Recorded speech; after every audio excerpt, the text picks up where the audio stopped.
ভয়ঙ্কর ডাইনি। বলাই, এখানে দাঁড়িয়ে পড়লে বিপদ আরো বাড়বে। তুই আমার পিছু পিছু ধীরে ধীরে হাঁটতে থাক। বাচ্চা ভূতগুলো মাছের গন্ধ পেতেই খিলখিল করে হেসে ওঠে। তারপরেই বাচ্চা ভূতগুলো তাদের দিকে এগিয়ে আসে।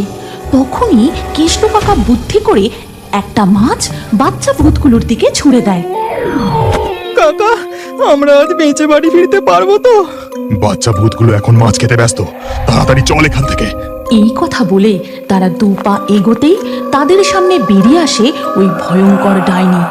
কি রে, সব মাছ তোরাই নিয়ে যাবি, আমায় দিবি না?